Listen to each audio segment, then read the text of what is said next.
Hello, you little ticker talkers. Here's your bubby. And you know what we're going to talk about today? I went to a retreat this last weekend, and it was called the Waymaker. Now, the word waymaker is not in the Bible at all, but what it is it's someone who makes a way when there is none. If you look it up in the Webster's Dictionary, you'll find that it says a waymaker is someone who finds a way when there isn't a way. So we think of Jesus as being that, and of course he is that to those who choose to believe. You have to choose to believe what he says. So I spoke, and my part was, what is Jesus to you in your life? Because throughout the Bible, look at me, I'm just poking away at my hair because I was outside working and I'm sweating. I don't like to sweat, but what the hey. Anyway, so okay, if you look it up in the Bible, there's all kinds of different things that it says Jesus is. He's the morning star. He's your salvation. He's your provider. He's your healer. He's your father. He's your friend. And there's so many things in there that it says that he is. When you start out, basically, he's your Lord. He starts out as your Lord. That's the beginning, but that's not the end. Because for me, he has become so many things to me. And it's like, what do you choose for him to be in your life? He's my healer. He is my provider. And in Isaiah 54, it talks about, I am your maker and your husband. I call him my husband. Now, most of my life, my adult life, I have been single. I was married to Bob Solis for 16 years, where I had all three of my children. And then I was married to Phil for 12 years, and I had a couple of little jaunts in between there, nothing to speak of. Mostly I was single. So years ago, when I found that scripture that said, I am your maker and your husband, I claimed Jesus as my husband. And I remember painting the house with a brush one time, the whole house. I had no husband, and it needed to be painted, and it was a wooden house. And he used my hands. He uses my hands all the time, but he does it for me. I ask him, I can't open this jar. You're used to get a husband to do stuff like that, and I then just, I do it myself. So he has given me the ability to become a waymaker of my own, but it's him using me or somebody else. He sends a person along.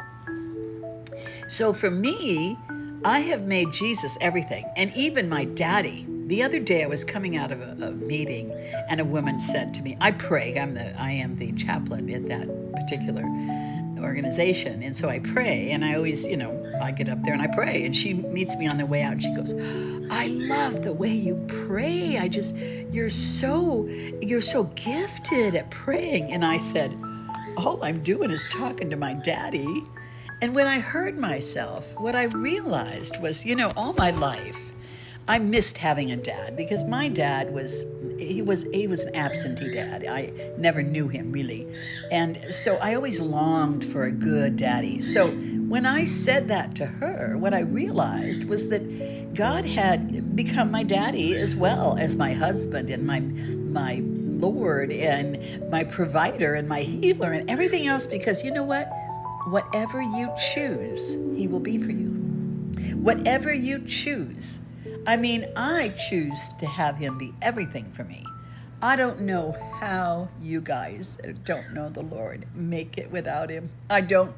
For the life of me, I go, there are people out there that don't have God, that don't have Jesus. Good grief.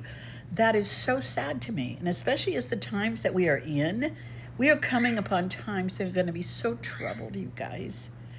Make Jesus the Lord of your life. At least start there. All you have to say is, Jesus, be the Lord of my life, and then choose to believe it. You have to choose. You have to choose everything in life. What is it that, my body, my choice? It is your choice. I agree. You can do anything you want with your body. You want to abort your babies? Abort them. I don't care. I do care, but I don't care what you choose, because you get to choose. But choose Jesus while you're at it, because you know what?